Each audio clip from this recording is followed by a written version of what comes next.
Hello and welcome to Mr. and Mrs. Social Studies. My name is Sarah. I'm Jake. And today we have some teaching ideas for your Mesopotamia unit, whether that's something that's coming up for you or even if your unit has already passed, thinking about ideas for next year. It's just never too early to start thinking about next year. That's right. In today's video, we're going to talk through a couple different ideas, both some free resources as well as some paid resources that are available out there for you to help enrich your unit. And everything we're talking about is going to be linked in the description field of the video. Let's jump in first to something that we've both done in our classrooms that's pretty fun. Do you want to talk about it? Yeah, so hopefully your students are watching this because then they'll know. So the activity that I've done to start this unit, at least for the last couple years, it's a reading called The Body Rituals of the Nacirema. I think it's by a gentleman named Horace Miner, I want to say, M-I-N-E-R. And it was written in the 1950s. And a little bit of backstory on this guy, he was an anthropologist. And so the idea behind it is that it is a story about the culture of the United States. Now keep in mind, this is from about 60 years ago or so, but it still really applies. And it's writing about our culture from an outside perspective. So for example, Nacirema, what it actually is, it is American spelled backwards. The kids aren't supposed to know that when they start reading it. The passage goes into all these crazy rituals and activities that they're involved in. So for example, they talk about this shrine, and the number of shrines that you have in your home determines how wealthy and important you are. Shrines meaning bathrooms. And this idea that there's these purification centers, which is the sinks that you go ahead and clean yourselves with, and that you use these magical potions to make yourself not feel so ugly, which stands for makeup and beauty care products. Bottom line is just, it really is a different way to frame US culture, and it can help students they might originally, when they hear about it, they might be a little weirded out and be a little judgmental of the culture, but then when they realize it's their own culture, they kind of realize that they were being judgmental. And the reason I use it before Mesopotamia or whatever, the first, civilization or group of people that you're teaching about in whatever class is, for them to see, hey, you're judging everybody from an outside perspective. Don't do that, because we are just as weird and strange and odd as anybody else. If you're looking at, our culture and our way of life from outside the perspective of being a part of that culture. So I think that's what's really cool about the Nacirema activity. And it's free. We'll put links below so you can check it out. Definitely a highlight. The only tricky part about it is if students catch on before actually having that big reveal with them. That's the toughest thing to monitor, because some kids want to spoil it for other classes, and then it doesn't ruin the activity, but it has a less ideal effect. So as far as the specifics, I would say don't reveal the information about it being American spelled backwards until the very after end. Not just that, after every class has had that. So for instance, maybe you do something with it one day of class, and then the next day of class, you tell people what it is. The more classes you have, it's just harder to keep it a secret, because I had a student who did not even mean to spoil the entire thing. Just good with patterns and raise their hand. Did you know that Nacirema is American spelled backwards? At that point, you can't really, That's true. It's over. You're done. But it's still a very meaningful activity. So I think the less classes that you teach that you use this, the better. Because the more that you have, from my experience, it's obviously harder, especially as you get later on into the day, to keep the secret. Another activity has to do with how you implement vocabulary words with your students. And there's a lot of different options for this. In terms of some different resources we have, I think Quizlet can be a really helpful tool for practicing vocab words. Many people choose to use a word wall. So we've got some Mesopotamia word wall words linked below, as well as combined with that word wall doing some practice activities. But it's nice, the word wall is kind of like your visual representation of whatever the vocab words are, followed by then a worksheet, for instance, can be helpful for practice, just a formal practice activity. And then of course, the Quizlet, I think, is so amazing because it's a tool that you can use for students to work on what they need to work on their own.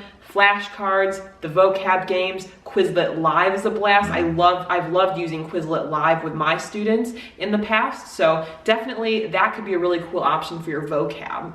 So moving on to geography, probably are going to refer to the Fertile Crescent. If Mesopotamia is the first civilization you're doing, you're probably going to be emphasizing that it's a civilization built alongside two rivers. The two rivers fertilize the soil. That's why everybody goes there and fights for that area to live there. In the past, for me, this is like the one area I'm still honestly trying to come up with and look for something a little bit more exciting. But I mean, the textbook is the go-to. It has been for me in this particular case, in large part. Some other activities that maybe, I've, tried, or different ways of introducing it, but just showing the kids the maps, obviously showing them the features, how all the city-states are along the rivers, because obviously that's the best place to be, because everywhere else around there is mountains and deserts. Talking about the advantages and disadvantages of living by rivers. Probably go into some other things too if you wanted, but that's pretty much what I've stuck with in some variation. And I think in general, geography, just like vocabulary, there's a lot of different ways you can teach it. So for example, when we make one of the ancient Egypt unit video, the way we were doing geography with that had to do with a Google Earth field trip. So that was a bit more of an interactive and digital activity. I think sometimes with mapping activities, it's tough to, oftentimes, even though certain resources from textbooks can be more outdated or not super helpful, I think honestly, compared to what you find online, textbook maps can be pretty solid. They are pretty solid. One thing that does touch on some geography as well as a few other things has to do with the Life in Sumer station activity, and this was something that was so much fun to put together. Basically, we wanted to break down in a Mesopotamia unit. Often it's prioritized to learn about Sumer. And with that in mind, there's different cultural aspects of Sumer. What it looks like, obviously geography perspective, as well as architecture, religion, like so many different elements of Sumerian life.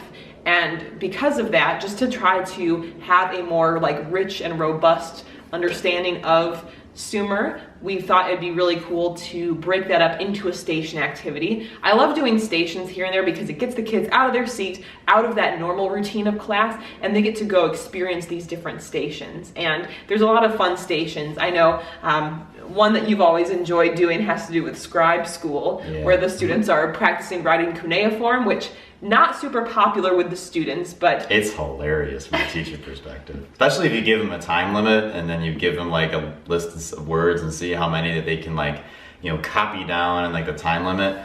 You're gonna get a lot of side eye. You're also gonna get people who are gonna ask you for more. It's usually one or the other, but if nothing else, they're not gonna forget what cuneiform is after doing that. So. And just helps them think about the significance of writing and maybe actually complain less about regular writing assignments. But it's just a nice way to take them through all the different aspects of that culture in a more detailed way. And their activities are more creative as well, that are more challenging and engaging to them. So at least that's one of my favorite resources we've created, and I will have the link for you in the description field. And bonus, fun, free resource that's honestly so much fun is the Royal Game of War. This is perfect if you've got a little time left for the early finishers of the Sumer stations. It also is great if you've got, a half day Friday, and those days, if you've got 20 minutes with students, it's too short to really get into a more substantial activity. Basically, oldest board game ever. Right? One of the oldest. Yeah. One of the oldest board games ever. And there's different versions available online. We will have them linked below, or at least the one we were using linked below. Of course, we don't own that website, so it could change, but it is so much fun. Honestly, it's one of those things when you're looking for a game as a teacher that the students are gonna want, and you're testing them out, when it's actually so much fun, you end up playing way longer than you were supposed to. And the cool thing is too, you can either play just on your own against the computer, or you can play against an opponent. So it's great. A human opponent. Just to clarify. Yes. So it's really cool because you can have students work just quietly on their own on it if they finish their activity, or let's say that was the activity for the day, like in a 20-minute Friday or just something like that, then you could have them all pair up, or whoever wanted to pair up could, whoever wanted to play on their own against the computer could. So definitely a must. We were talking about Sumer a little bit earlier, so this would be a nice activity that you could do after the Day in the Life of Sumer one. It's one that we produced called Mesopotamia Madness, and I know it's not the time of year when you're teaching Mesopotamia, probably not in March. When March Madness is going on. The concept is basically similar to the NCAA basketball tournament, only obviously there's not over 100 teams that are in it, because that would be really, really complicated. So the way we set it up is there are 16 inventions that were created by like the Sumerians, Babylonians, different groups of people who lived in Mesopotamia. And the idea is for the kids to think about which of these inventions, the wheel, writing, irrigation, the boat, the plow, which one of them they think is the most important in all of human history. It goes like in 4 rounds, so we have like the Sweet 16 and then like the Elite 8, Final 4 championship round. And so the kids' goal is that they want to try to obviously, like in the real March Madness, come up with as close to what the winner's bracket ends up being as possible. And to jump in real quick, there is a reading about each of these inventions so that the kids can learn what they are, so they're not just picking randomly. Right, and they're gonna know what like the wheel is, but they might not have thought about all the things you could do with the wheel. And they're for sure not gonna know like what the base 60 system is for like keeping track of time or that kind of thing. And so what I like to do is, in a lot of my classes, I'm really fortunate to have another either teacher or instructional aide or some other adult in the room with me. And this is also maybe a cop-out on my part, but I have them make the winner's bracket. So that way the kids can't all bother me about what the answers are gonna be when they're creating theirs. And so they create it in secret, or if I have to, I'll create it in secret if I'm the only adult in the room for my other classes. I think it's fun that way because there's like a concrete actual bracket to play off of. And then like after the first round, after they've set up everything, we go through, we see how many of the matchups they got right. You can give them some type of point value for each of like the rounds, because the idea also is that like in the real March Madness, you get some kind of a prize if you win. So I give them like a point for each of like the ones they get into the, Sweet 16. I think I gave like 3 points for each of the Final 4. I gave 5 points for each of the championship teams. I gave 10 points for the winner. So it was a total of 40 points, so it worked out nicely that way. But then what we do in the middle of it, once you're going into the Final 4 and you're going into the championship round, you stop just going through the bracket and seeing like what their answers were, and you actually have them debate. And so the idea is what we do is we separate them into 8 groups, usually of like 3 or 4 kids per group, and they're each randomly assigned an invention that made it according to the class into the Elite 8. Maybe an invention that they did not even believe belonged in the Elite 8, which is even better, because the idea is they tell them you are learning how to argue a position that you may not necessarily agree with. And the beauty behind that is if you can see from another perspective, if you can see from perspectives that you absolutely do not agree with, but see how they potentially got their answers and got value out of, in this case, an invention, you're much better off in life. Yeah, really important skill. In terms of what, my own, at least personal belief anyway. You go through and have this debate, they like come up in their group with these answers to these questions. Why do they think this invention in the matchup is more important? Why is the other invention not as significant or as important? There's a couple other questions in there that are not coming to mind right now. But then you take the vote, you vote on then the championship team as well. And then when you get there, we have like a little slip of paper, or you can do it online. Little writing assignment. Okay, so let's say that the final matchup, a popular one ends up being, let's say like wheel versus irrigation. My opinion, 2 really important inventions. And so whatever ends up happening is they have to predict which one they think should win. They have to write a little description on why they think that one should win based upon the arguments they've heard from their classmates, their own beliefs, so on and so forth. And then we take the final vote, we see who wins.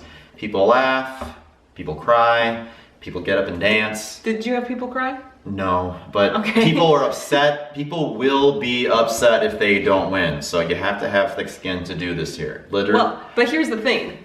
How awesome is that to have kids really engaged and involved and not just like apathetic? Oh, it is wonderful. I'm just warning you. Like, you will have people that will be upset. So just preface at the beginning something that even just this year, because I changed it a little bit with having other people do the brackets, make sure you emphasize to them, like, which we should be anyway, respect. Someone else's opinion on the winner's bracket might be different than your own. That doesn't make it stupid. That doesn't mean that you should shout out and act poorly because of it.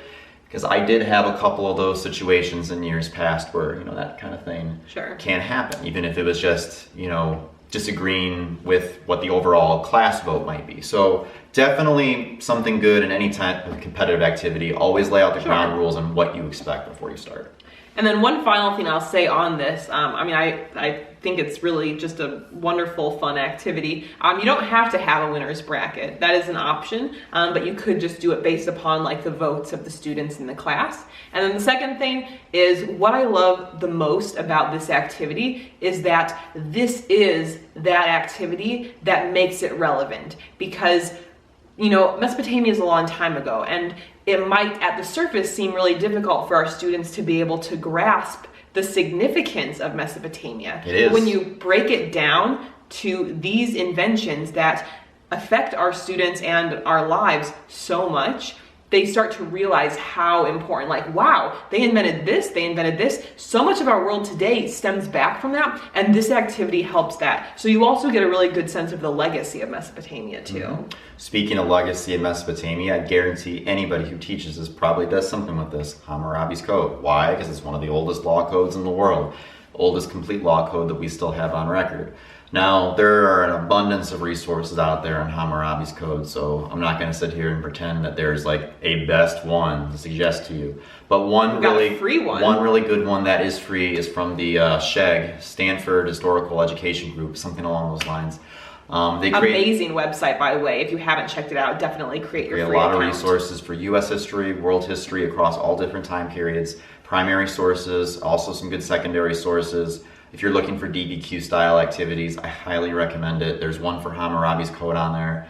It includes like a prologue. I read a little bit about that. And then the other two documents in this particular activity, one of them is related to the economy, which they refer to largely different sorts of laws related to farming and irrigation and property. And then the other document, third one in there, is like related to a lot of like injury and inequality in the social structure. So how does Hammurabi perceive the punishment should go if a free person is punished versus a person who's free but owns land versus someone who is enslaved?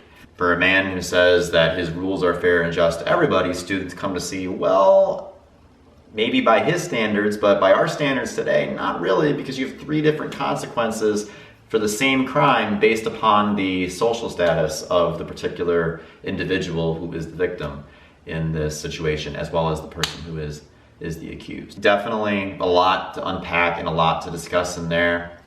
I've also shown some different videos from YouTube to go ahead and introduce them to that. I've done an activity based on, this is something you have to pay for, but it's like the DBQ project, where there's like an idea or like an activity on like what is justice, and they give you like two scenarios, like a kid who stole a cell phone, and like the consequences are drastically different. One person gets off scot-free, the other person, they get 10 years in prison.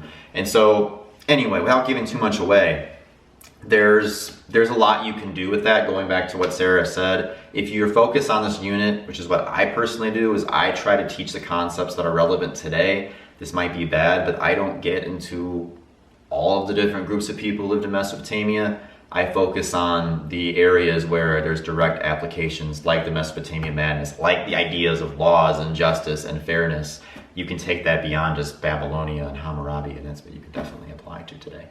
Absolutely. And just to kind of bounce off that recent idea, I think something that's really important to us as teachers has to do with skills rather than content. A lot of people do still push content, but the thing is, our world has changed a lot, and I want to make sure that we're teaching skills, and you can actually teach skills through the content. And one thing that I'm pretty passionate about is job-related skills. So this was actually a resource that I recently created, but that pertains to this unit, and it is the Mesopotamian Job Fair.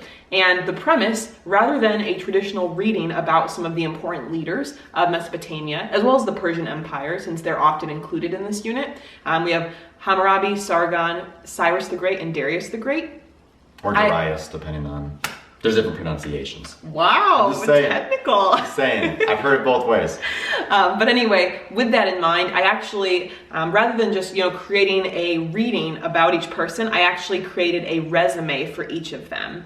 And then students have to look at the resumes and figure out who they would hire for a couple different positions. So one of the positions is who would they hire to be a school principal? And with that, it's not just, oh, read this and answer questions, but they have to think, okay, let me look at their resume, which is also planting the seed for what a resume looks like. Obviously, it's a little different than today's world just because some societal things have changed. But the idea is that they're getting a little bit of that resume idea, understanding, thinking from the perspective of hiring someone. So when you're hiring someone, what are you looking for? And so it's a really cool lens to think about the job related stuff while also understanding, you know, who these people are. Because if you're just answering questions from a reading, the students might just be finding the answer but not truly understanding it. But if you're trying to hire someone, you have to truly understand like who they are as much as possible from that resume. So that's definitely one of my favorite resources that I put together related to this unit. And especially if you have trouble linking the Persian Empire in, just because a lot of textbooks do lump those together, but it's tricky. I mean, the timing can be not the most natural sometimes, but that could be a way that you do tie those ends together. And then another thing, we're almost done here, another resource that is just more of a generic thing that can be used at any point is the Mesopotamia Activity Sheet. Now this is a basic fun worksheet that provides a couple activities that are more engaging for the students, but also very low key and touch on different elements of, you know, society. And with this in mind, it's kind of like a puzzle sheet sort of. This is just a really easy thing to have in your back pocket, ready to go in case you need an emergency sub-plan. You know, you weren't planning on being gone, but you need something on hand. When your unit starts, just copy it. Have enough copies for everyone, have it, you know, somewhere tucked away when you need an activity. Or even if you need some activity for early finishers, that let's say someone needs an additional day to finish something up, you've got an activity ready to go. So I love using these like just extra activities so you don't have to worry about like, oh no, what do I do now kind of a thing. I used it this year for extra credit. So I gave it to them at the very beginning of the unit, said, hey, give this to me by the day of the test. You get some extra points. And then they've got something they can work on. Something they can work on that they were motivated to do as an early finisher activity, or if you're gone or whatever the case might be. Also, just keep in mind, you definitely don't have to use all of these. I know like every single year, like I do something a little bit different in the way that I deliver the content or which assignments that I choose to use. Run out of time, might not get to everything on this list. Always just trying to, you know, make it the best possible thing. Yeah. Tweak things, improve things. And as we mentioned before, everything is linked in the description below, both the free resources as well as the paid resources. If you've got any questions related to teaching Mesopotamia, leave those in the comments and we'd love to get back to you and help you out if possible. Thank you so much for watching. If you haven't already subscribed to the channel, you can do that up here. And we've got some other videos you might enjoy down here. We'll see you next time. Take care, you guys. Bye.